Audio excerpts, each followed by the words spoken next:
Hi friends, వణకం, నమస్తే అందరికీ. Welcome to Vineeram directions. ఈరోజు ఒక మేకప్ ట్రై చేశానమాట. నేను వీడియో అప్లోడ్ చేయడం కోసం అని చెప్పి నేను దానికి పడిన కష్టాలు ఏంటో ఇప్పుడు ఈ వీడియోలో చూపిస్తాను, చూడండి. నేను ఇలా ట్రై చేయడం ఇదే ఫస్ట్ టైం అనమాట. నేను ఇప్పుడు వరకు అసలు పెళ్ళికి కూడా నేను మేకప్ అన్నదే వేసుకోలేదండి. ఏ క్రీమ్లు వాడిందే లేదు. సో దానివల్ల ఏంటంటే నాకు క్రీమ్లు అవి రాసుకోవడం అవి అస్సలు రాదు. సో ముందు ఫ్రెష్ అయిపోయి హెయిర్ సెట్ చేసుకున్నాను లైట్గా. తర్వాత ఈ శారీ వేసుకోబోయేది. సో మేకప్ వేసుకుందామని స్టార్ట్ చేశాను అనమాట. మేకప్ అంటే పెద్ద మేకప్ ఏం కాదు, జస్ట్ ఒక క్రీమ్ రాసుకొని అదేంటో పౌడర్ అంటారు, కాంపాక్ట్ పౌడర్ రాసుకొని కళ్ళకి కాజల్ అది పెట్టుకుంటారు కదా, అవన్నీ పెట్టుకుందామని ట్రై చేశాను అనమాట. దానికి నేను పడిన తిప్పులు ఉన్నాయి, కొంచెం కొంచెం కాదండి. ఏది ఎక్కడ వేసుకోవాలో అస్సలు అర్థం కాలేదు నాకైతే. చిన్నప్పుడు పిల్లలకు వేసేదాన్ని కాబట్టి ఇది ఐబ్రో పెన్సిల్ కొంచెం ఐడియా ఉంది. సో ఐబ్రో పెన్సిల్ వేసుకున్నాను క్రీమ్ అది రాసుకున్న తర్వాత.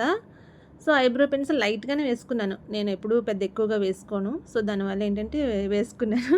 అది వేసుకున్న తర్వాత ఏం వేసుకోవాలో అర్థం కాలేదు నాకు. నేను వీడియోస్ కూడా చూసాను ముందు రిఫరెన్స్ కోసం, చూసుకొని యూట్యూబ్లో ఎలా వేసుకోవాలి ఏంటి మేకప్ అనేది చూసా, కానీ అన్నీ మర్చిపోయాను కూర్చునేసరికి. సో రెండు తీసాను, అర్థం కాలేదు. సరే తర్వాత వేద్దాం అని చెప్పి, మనకు తెలిసింది ముందు కాటుకు కదా, సో ముందు కాటుకు పెట్టుకుందాం అని చెప్పి కాటుకు పెట్టుకోవడం స్టే చేస్తాను అనమాట. కాటుకు పెట్టుకున్న తర్వాత అది కూడా అసలు సరిగ్గా రాలేదు. మళ్ళీ దాన్ని అరేంజ్ చేసుకొని తుడుచుకొని చేసుకొని ఆ తర్వాత ఐబ్రో ఈ ఐలైనర్ పెట్టుకుందామని చాలా ట్రై చేశాను. యాక్చువల్గా ఇది మా పాప వాడుతుందనమాట, ఎప్పుడప్పుడు ఫంక్షన్ ఏదైనా జరిగినప్పుడు పెట్టుకోవడానికి. నేను ట్రై చేస్తే ఈ మూల నుంచి ఆ మూలకి వెళ్తుంది, స్ట్రైట్గా రావట్లేదు.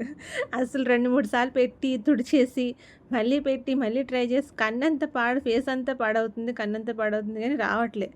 సో లాస్ట్కి మళ్ళీ మొత్తం తుడిచేసి చివరిన కొంచెం షార్ప్గా ఉంటే బాగుంటుంది కదా అని చెప్పి ఆ చివర్లో మాత్రం పెట్టాను అనమాట కన్నుకి.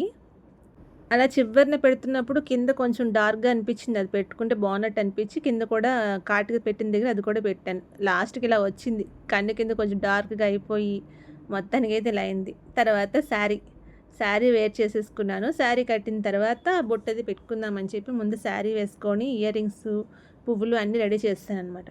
యాక్చువల్గా ఇయర్ రింగ్స్ సెట్ అవ్వలేదు నాకు, తర్వాత మార్చేసాను నేను. లిప్స్టిక్ కూడా వేసుకోవడం రాలేదండి చెప్పాలంటే, ఫుల్గా వేసేసాను, రెడ్గా వచ్చేసింది. తర్వాత మళ్ళీ దాన్ని కూడా మొత్తం తుడిచేసాను. నిజంగా చెప్తున్నానండి, ఇప్పుడు వరకు నేను మేకప్ వేసుకున్నదే లేదు.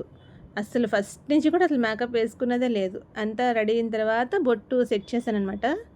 బొట్టు అంతా పెట్టుకున్నాను. ఈ లుక్ ఎలా వచ్చిందనేది నేను షార్ట్స్ అప్లోడ్ చేస్తాను. శివరాత్రి స్పెషల్ అనమాట ఇది. షార్ట్స్లో చూసి ఎలా వచ్చిందో చెప్పండి. మా అమ్మకి అసలు యాక్చువల్గా క్లాసికల్ డాన్స్ అంటే చాలా ఇష్టం అండి మా అమ్మకి. సో అలా ట్రై చేద్దామని ఏదన్నా ఒక గెటప్ ఇలాగ స్టార్ట్ చేశాను అనమాట. ఎంత అయ్యేసరికి మధ్యలో మా పిల్లలు వచ్చేసారు, వాళ్ళకి మళ్ళీ స్నాక్స్ చేసి పెట్టాను అనమాట. ఈ వీడియో ఎలా అనిపించిందో కమెంట్ చేసి చెప్పండి. Please like, share and subscribe.